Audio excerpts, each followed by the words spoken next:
Well, thank you for coming and sitting down with us today on the Star Fox Media Small Business Sit Down. Today, our guest is Corinna Contreras from the Vista City Council. And thank you for being on today. Thank you for having me so much. Well, we usually like to start off the podcast with, what kind of makes you tick? Like, how did you get to where you are today? And so the first question I always ask is, what did you want to be when you grew up? Oh my goodness. When I was really little, I wanted to be an architect. And as I progressed through school, I was like, you know what? Maybe that's not going to be the best fit for me.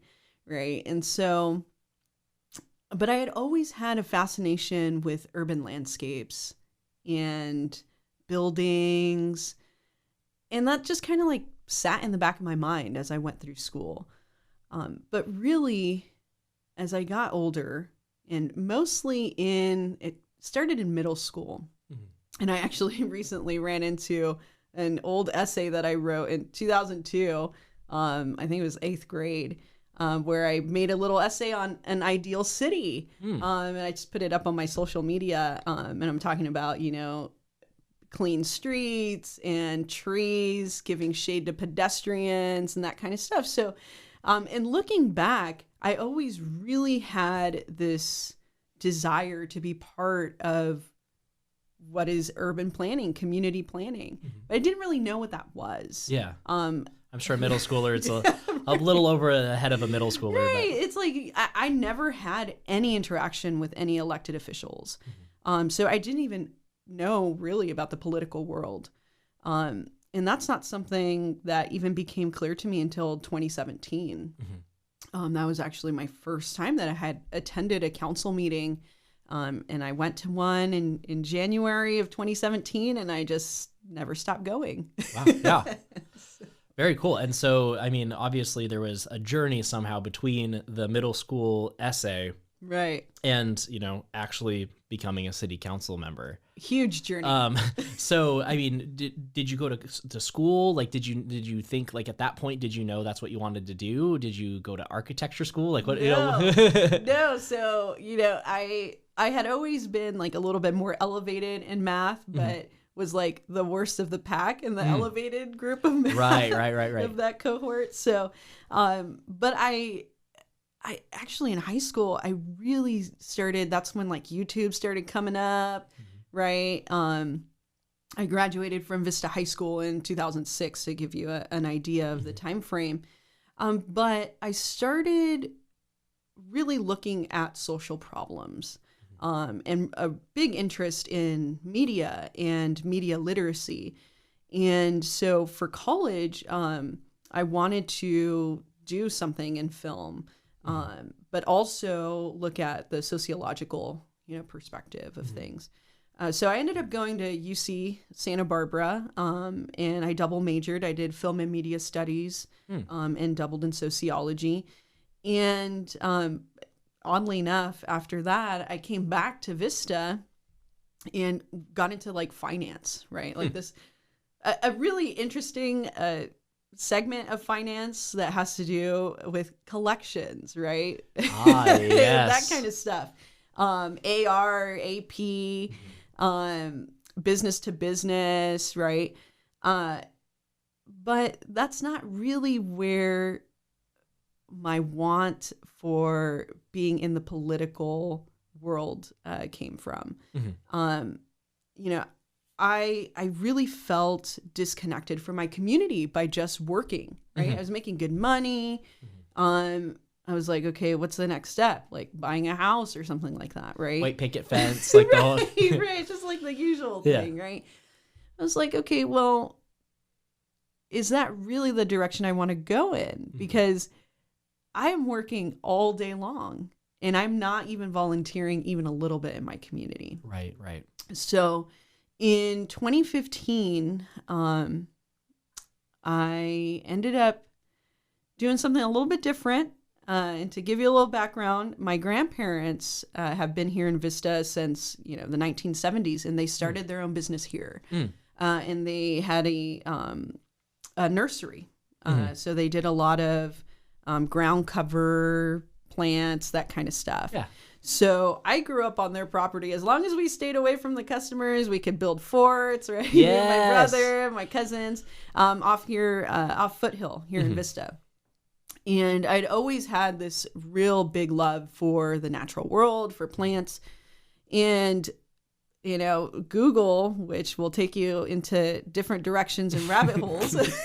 So one night I was like, you know what? I'm going to start looking at certain things, right, online. And I got to a page talking about permaculture and regenerative agriculture, and there was a little certification program. I go, you know what? This is totally worth it. I'm going to just do this on the weekends, right? I'm going to go through this course, permaculture course, and I loved it. But one thing that I saw that was missing was you can't actually implement large-scale change unless you get involved in the political world. Right. So, but that still was kind of like on the back burner, right? So I started a micro business called Millennial Farmer, and I was like working on this old, you know, family property that we had that used to have a nursery, and just looking at some experimental farming, community farming practices. And then I started looking, okay, like what can I actually do here? And that's where municipal code came in. And I was like, okay, well, the code says on this piece of property, I can have 25 small animals, but right, a turkey is worth 2 chickens, right? So a chicken is considered a small animal. So I could have 25 chickens, but a turkey is 2 chickens, right? So you can, it's like, and then it starts getting kind of like, who made these rules? Yeah, right? you're like, what? You're like, how many? So I get 12 and a half turkeys. Right. So I was like, that's really interesting. Build a coop for 1 chicken. Right. It's just like weird, right? And so, you know, you can, I think it's something like you can have like 1 horse per like half acre. You know, you can only have 1 bovine per parcel. Like kind of like it, regardless of like how big the parcel is. Yeah. Just kind of stuff like that I was looking at. And then in it would have been the end of 2016, like December 2016, I saw an ad on Facebook. So here's the social media coming up, right? Ad on Facebook. And I had decided to be more intentional with my social media consumption, right? And utilizing it more as a tool to find other people that had similar interests, start looking at groups that were forming around me. And so I saw this ad come across through, it was like the Progressive Democrats. I think it was like San Diego Progressive Democrat Club or something like that. And it was like, you should run as an ADEM, right? I was like, I have no idea what this is. No idea. But me and one of my coworkers would always talk politics. And so I was like, dude, let's run for this position. Like you and me, let's go do it, right? And he's like, okay, yeah, let's do that. And so I was like reading up what it is, and it's like, okay, the lowest level of the California Democratic Party, you're working on platform issues, right? That kind of stuff. So what was the role for? Well, so it's an assembly, it's for your assembly district, and essentially what you're doing is you're a voting member.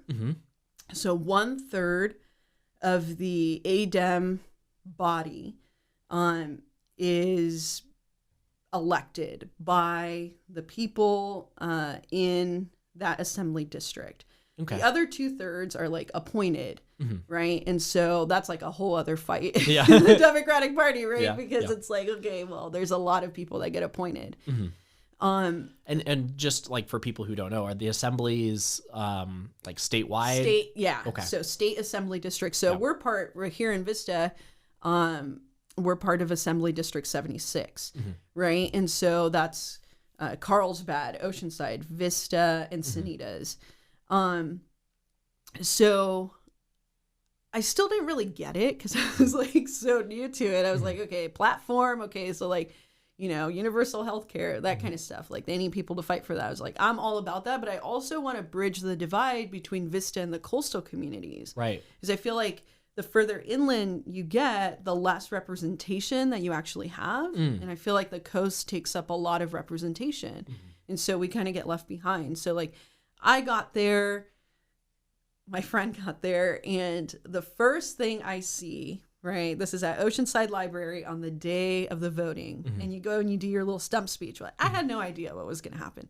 So I walk in, and people are like handing out these things called slates, which I didn't even know what a slate was. So a slate is just like an endorsed group of people, right, running together.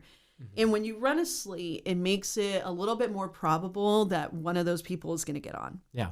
So like I'm walking in, I'm just by myself, right? And my other friend, and people are like handing out these slates, and I'm like looking at this. I'm not on this. I don't even know how to get on this. Yeah. Like, this is crazy.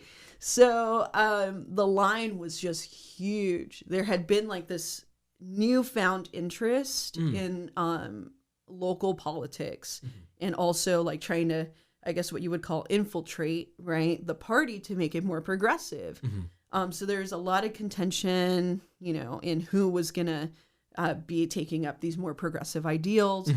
But anyways, there was a huge turnout. And so like I'm waiting in line, and like people are going around. They're continuing to pass these slates. I'm like, oh yeah, I'm actually running and I'm not on this. So, and my friend was like, well, I don't even know if I want to do my speech still. And I was like, dude, let's just do it, right? So it gets time for speeches. And I ended up getting picked as the first person to go and speak.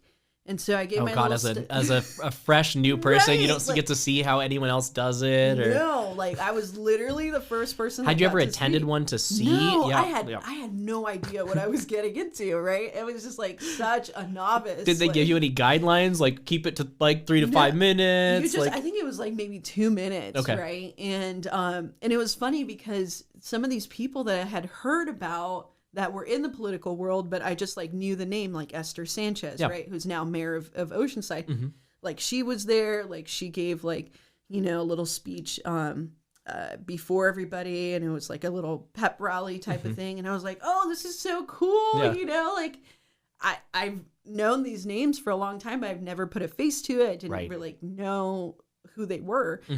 So anyways, I go up, I'm the first one to do my speech, and it was pretty crazy, right? I finish, people are like clapping. They're like, what's her name? Right? I'm like, so I didn't get a ton of votes, but some people ended up voting for me, which is really cool. That's awesome. But the biggest thing that happened was after, the whole voting process and giving your speech was done, like there's a lot of people in the courtyard. And so I went out, and people were coming up to me. They're like, hey, do you know that we have X and Y club in Vista? And like, have you ever thought about this? And like, I really liked what you had to say. And so that opened up like this whole other world for me that I didn't know existed here in Vista or anywhere in North County. And so I think what a lot of people that are starting a new adventure do is they say yes. Yeah. Well, I mean, I think the hero's journey, the first step is to say yes, right? Yeah. And so it's like, I'm like, yes. And then people asking questions like, yes, I will be there. Yes, let's do this round table. Yes, yes, yes, yes. And then I found out really quickly, like, okay, my skills are better served in like X, Y, and Z capacity, right? Yeah. And so I was able to filter from there, like what I wanted to do. And I still didn't even think about running for office. I was like, this was a crazy experience just running for this, right? Yeah. So, but immediately, people were like, hey, you should really consider running for Vista City Council. I was like, that's fine. Someone else can do it. Right? Like, I like really don't know. Like, I feel like you have to have certain qualifications. Like, there has to be someone more qualified than, this hippie that just loves the community, and wants people to get along. Yeah. Right? Yeah. And so I was like, no, but I'm going to continue to get involved. Right. And, so January 2017 comes along, right? Not too far after December of 2016, the following month. Yeah. And I'm like, I'm going to go to a council meeting. And so I attend my first council meeting. It's really intimidating, right? So we have this beautiful civic center, but you walk in and it's like just this huge room, and you're sitting as an audience, and like the council is sitting up, right? And I was just like in awe. I was like, I can't believe I've never been in here. Mhm. Right. When did they build the new city council building, or when man, the it's city hall? fairly new. Yeah, because I So, was like, I remember it was, but I mean, obviously it was before that, or else right, because before right, that it right, was like right. trailers or something. Right. Yeah, Yeah, I relos. remember that because I went to school here at what's Vista Magnet Middle School. It was Lincoln Middle Yeah. School, and it was like, same thing right across the street. It was like all these little trailers, and I used to get picked up there every once in a Yeah. while. I would have never thought that. I feel like it would be I would less be there. intimidating if it was still a trailer. Right. And so it's like really like opulent, right? And so I walk in, and I've always been one to like sit in front in class, right? So like I'm gonna sit in the front. Yeah. So I took it in, and I was like, wow, like this is incredible. I had no idea. Like theoretically, I knew that this existed, Mhm. right? But all this money that I spent on my bachelor's degree Yeah. did not prepare me to vote properly in my own backyard. Well, that's true. Right.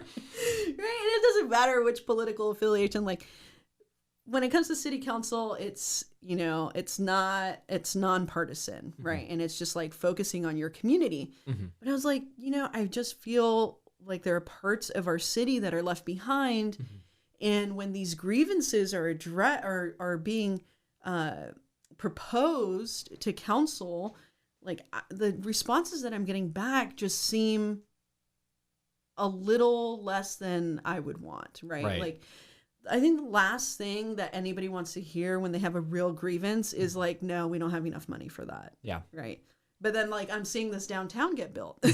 And I was like, well, we got enough money for that. Yeah. Right. Like, why can't we have a park bench like in certain areas? Why can't we have more trees in certain areas? Like a real basic level stuff, right?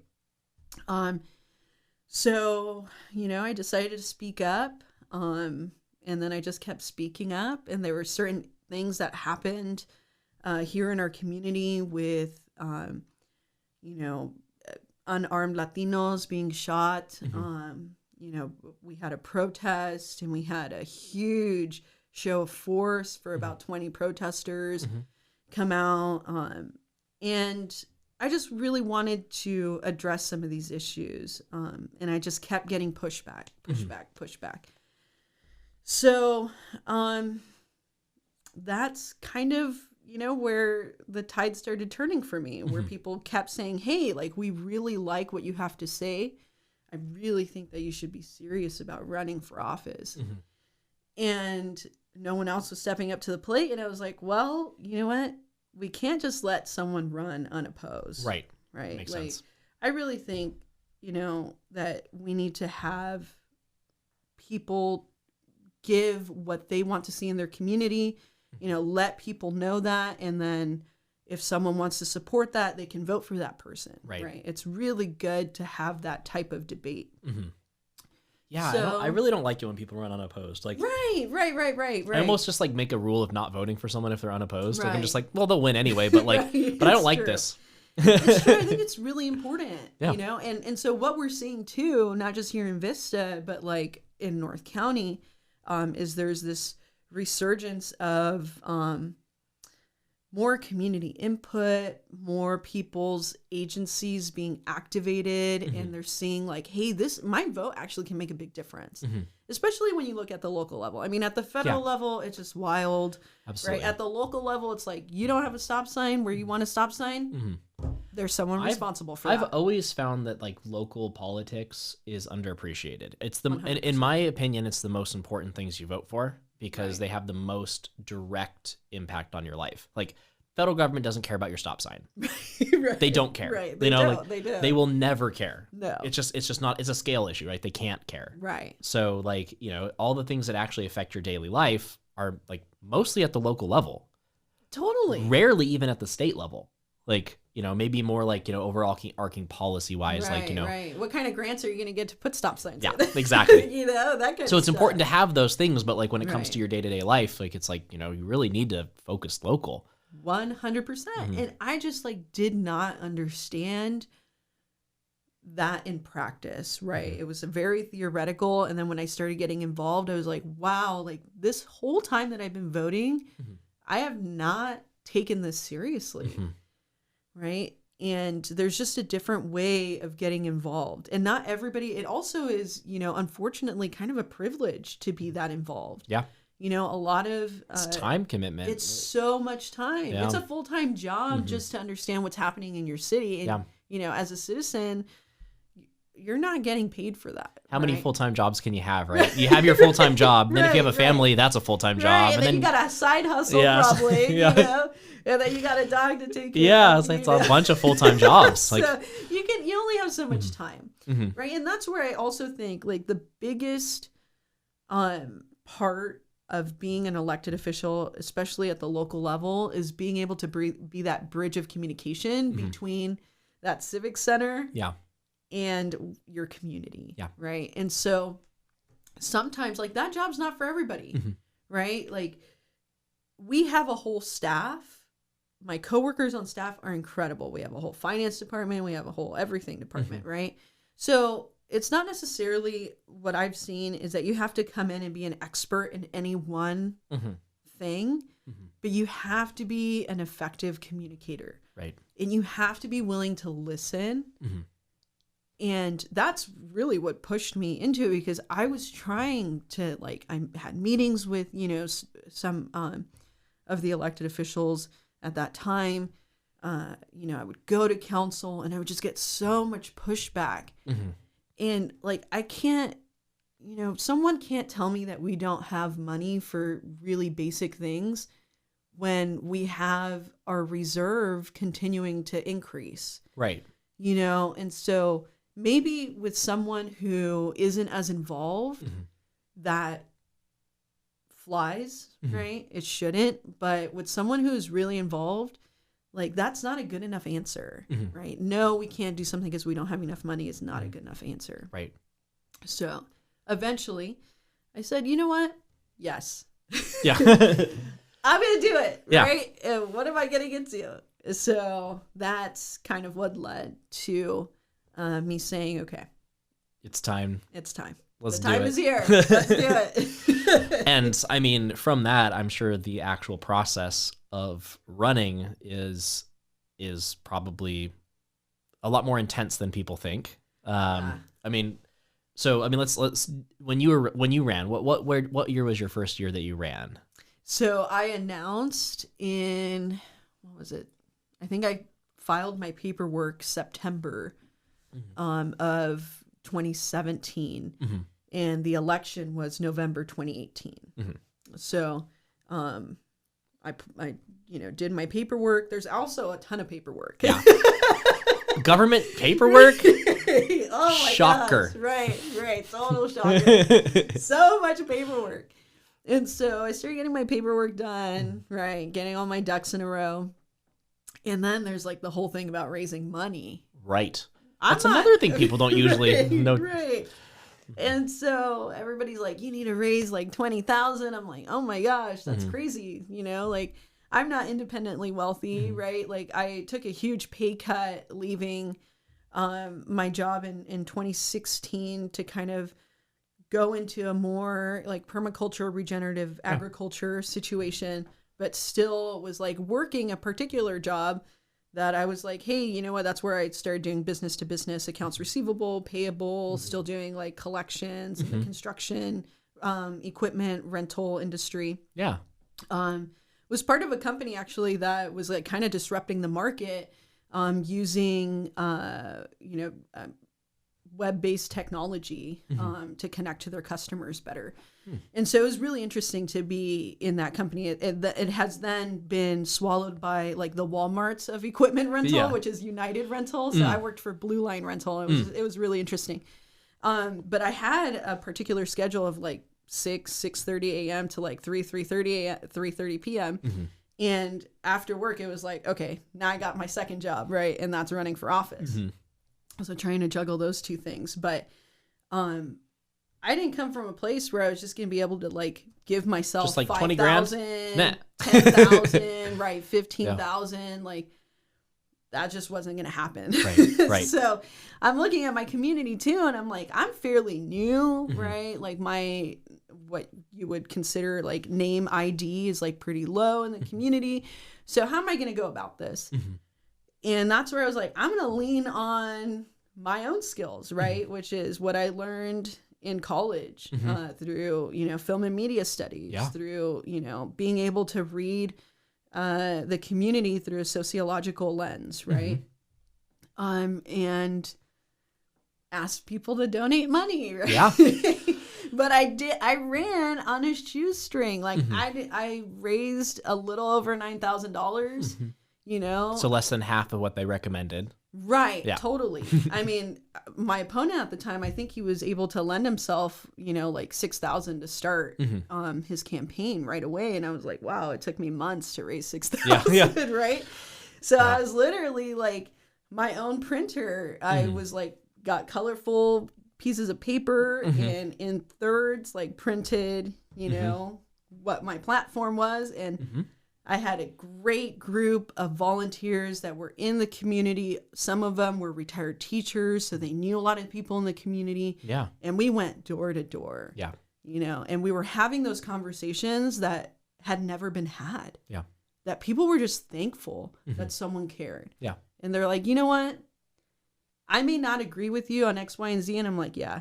Like, actually, you might want to vote for my opponent. Because this is like probably the worst thing to tell someone, right, when you're trying to get their vote. But it's like, I'm just being honest with you, right? We're having this great conversation.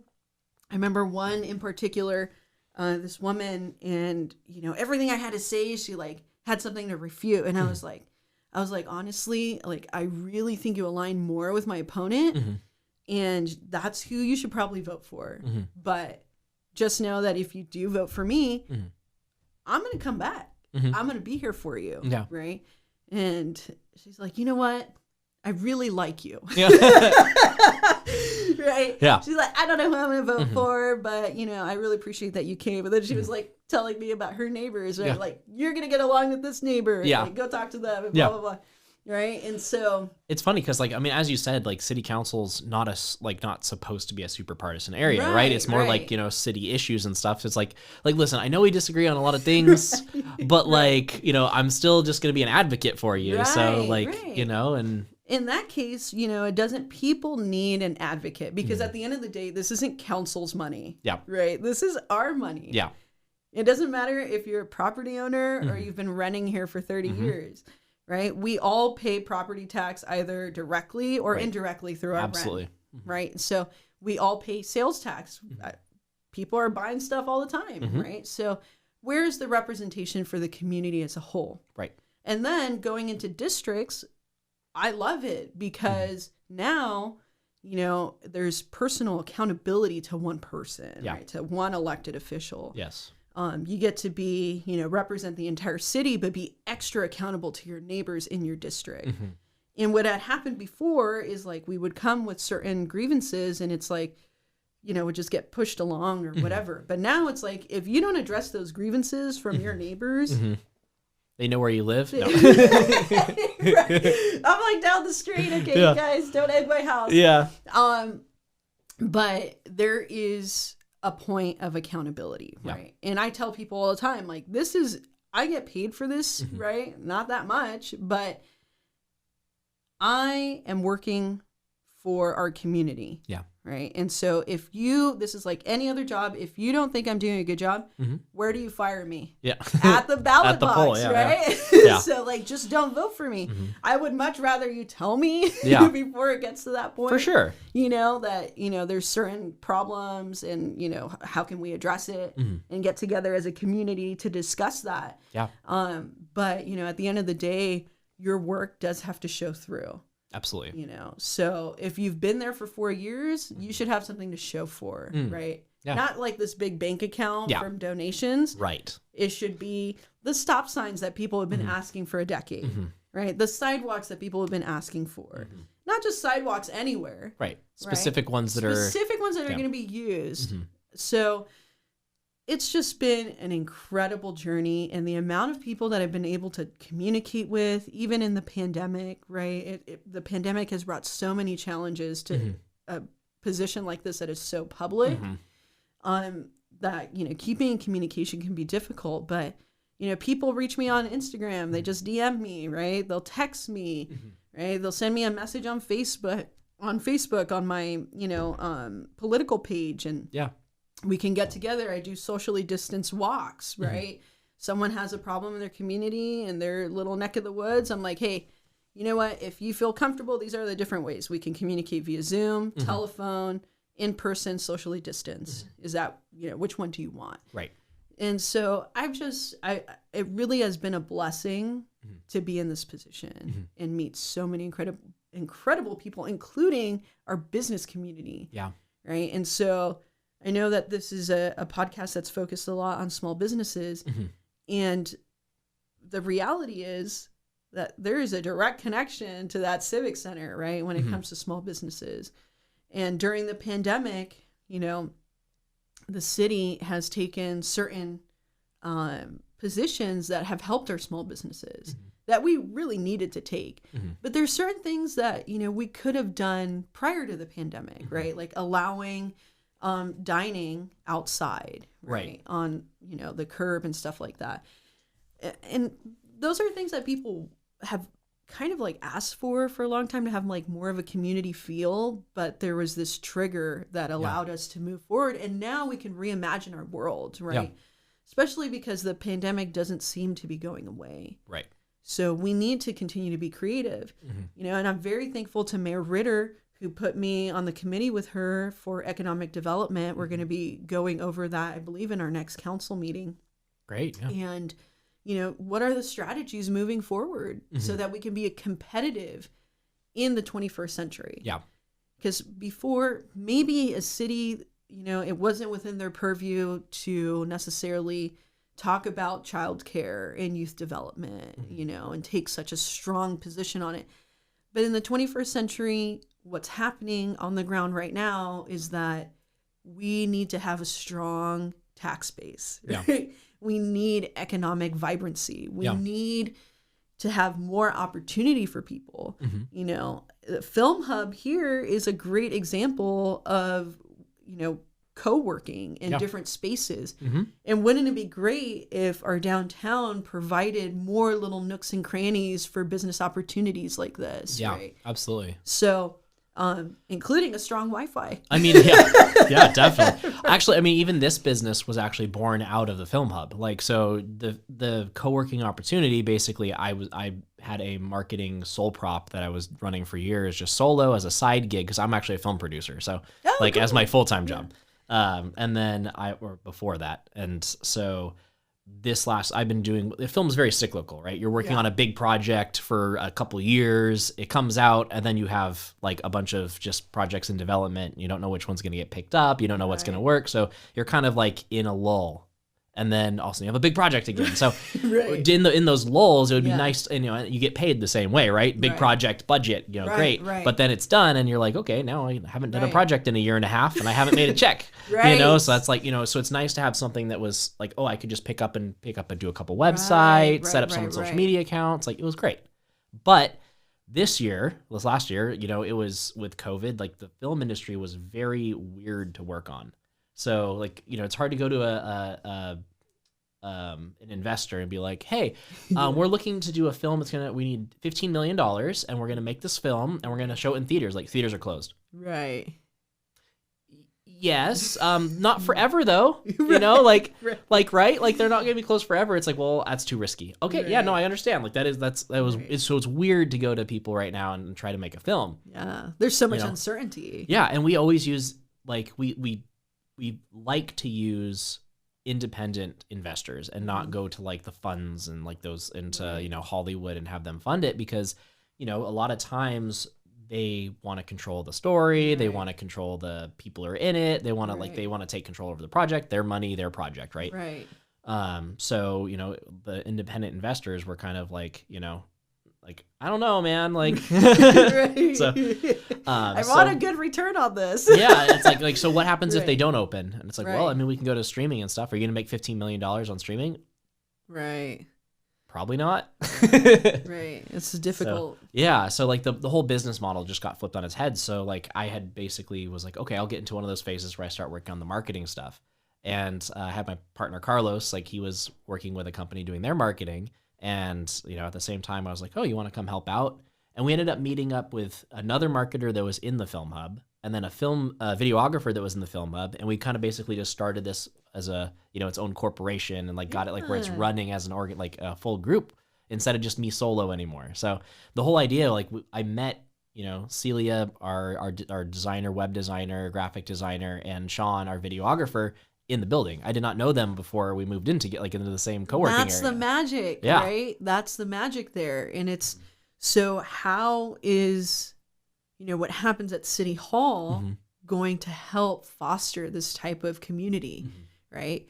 And even the positioning of our city, right? Being in the middle of the 78, right? Being what could be a much more walkable, connected city. It's still kind of disjointed, right? Yeah. Like we have the transit center that seemed like a different world, and we're just like right across from it, right? Right. And so it's like, how can we integrate our city more so that we can continue to have the business opportunities that you ran into, right? For our population here, right? And so I think it's a beautiful thing when we take seriously reimagining our assets and bringing people in, right, to communicate with us like, hey, this is an idea I have, right? Or like, this is a need that the business community has, right? Because none of us are experts, but we should be an expert in one thing, and that's listening.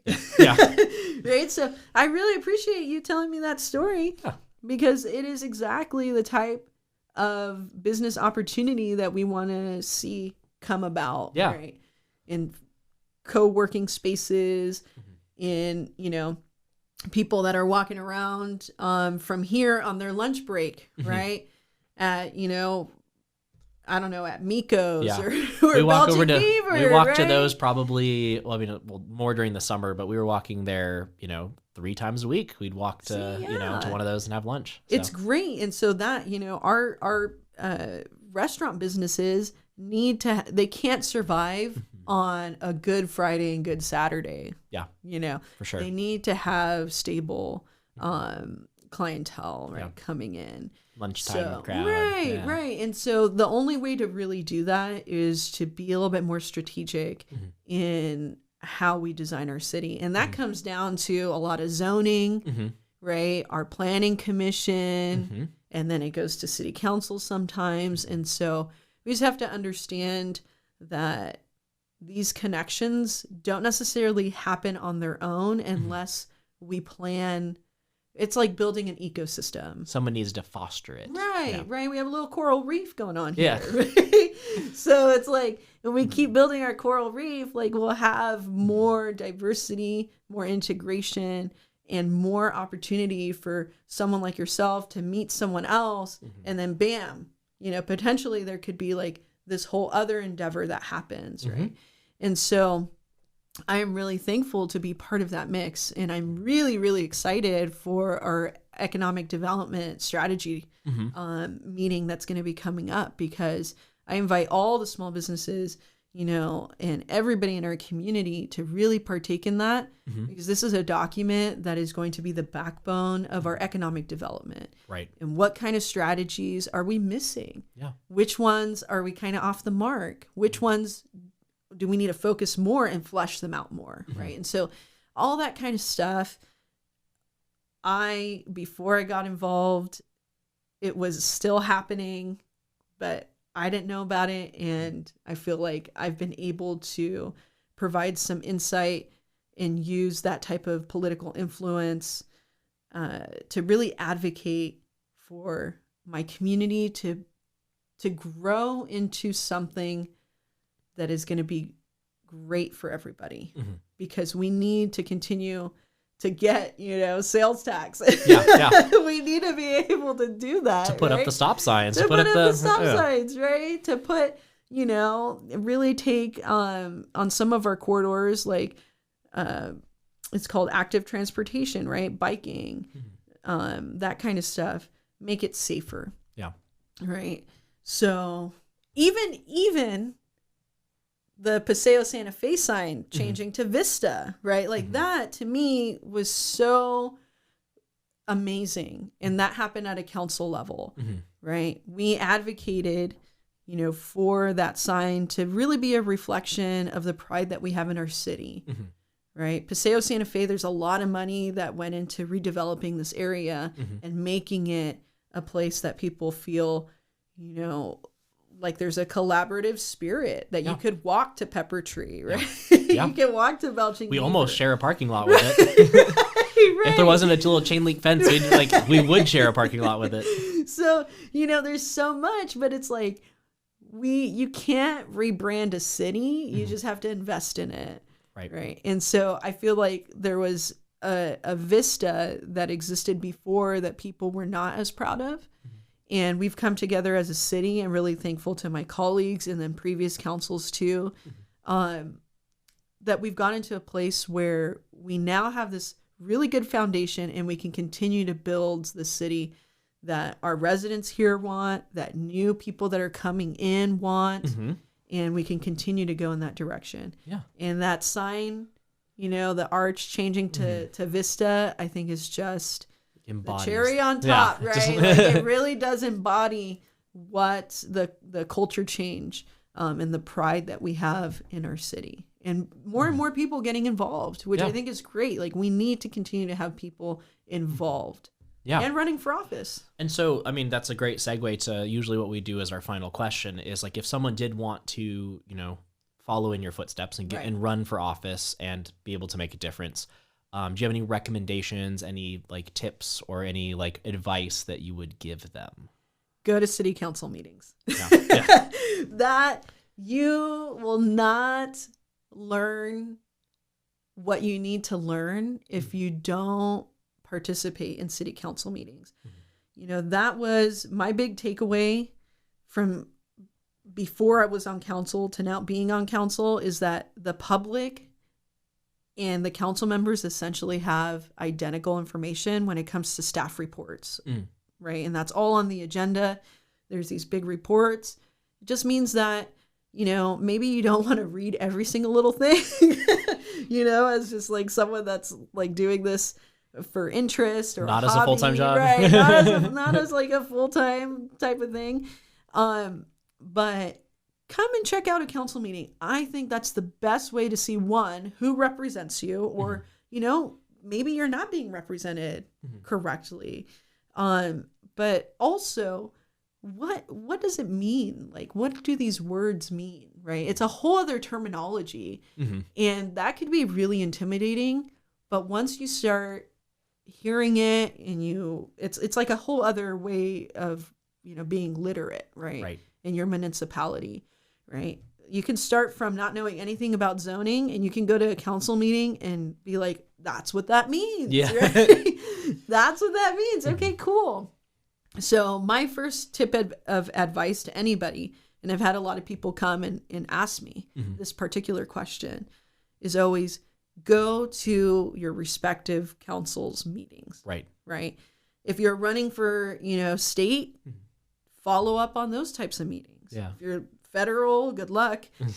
Follow up on those types of meetings, right? But really, it starts with going and participating. And also, it can be awkward to speak in public in that type of format. So I highly recommend, even for people that don't necessarily want to be in a political position or run for that, but they want to advocate at a higher level, we need to hear from you. Right. I would say, writing an email and setting up an appointment is great, but unfortunately, council members don't have to listen to you. They don't have to read that email. Yeah. Right. I think they should. I really think we should be, taking in that information. But guess where they do have to listen to you by force? At the council meeting. Right. Yeah. Right. You can't escape nope, someone. Right. You get 3 minutes, and there's a lot of people speaking. It'll probably get cut down to 2 minutes. Yep. And every single council meeting has a section called oral communication or public comments. And you can talk about anything you want. It doesn't have to be on the agenda. And I highly recommend people, enter into that arena and let us know what you're thinking, what you want to see, questions that you have, right? So that's my number one piece of advice. Like, attend your city council meetings because it's super powerful, and you might accidentally start running for office. Yeah. Oh man, that would be interesting if people just accidentally ran for office. Oh my gosh! It's like, oh, you're on the ballot. You showed up to a meeting. You're on the ballot. So good luck. Good luck. Yeah. This is not a Scantron test. And to close it out, Sure. so just if someone want to learn more about what you do, what you advocate for, or like, which district are you, by the way? I'm District 1. District 1, okay. Northwest corner of Vista. Okay. Smallest district geographically because we have the most density. Mm-hmm. So if you live anywhere between, let's say, Del Taco and Northgate on East Vista Way and Maryland Elementary, I probably represent you. Okay. And but I represent the whole city too. Right. So. Right. So if someone want to learn more about what you do or wanted to ask questions other than just attending the meetings, do you have social media? Do you have like anything like that you'd super easy to find me? My name gets spelled and said many different ways. So my social media handles are at Represent Vista. Oh, well, there you go. Yeah, so you can find me on Instagram, Twitter, and Facebook, but I am most active on Instagram. Okay. Well, thank you so much for coming on and taking the time to sit down with us today. I appreciate it. I hope that everyone, votes for you next election. When's the next election? Oh my gosh, it's going to be a big one. It's 2022. 2022. And there are 3 positions up on the council. District 1, which is the district I represent, and I'll think about re-election next year. Yeah. Like, you want me to ask that question? Is that the one you're supposed to ask? Like, are you running? No. Right. I'll think about that next year. Probably will. But there's also the mayorship, so the mayoral position, and District 4, which is like Shadow Ridge area. So those are 3 out of the 5 positions. Everybody listening is those are up in 2022. And to do anything on council, you really need a majority, which if the full body is present is going to be 3 people. Okay. So just keep that in mind. Well, great. Well, let's wrap it up there. Thank you so much for coming, and definitely vote for Corinna. Thank you. All right.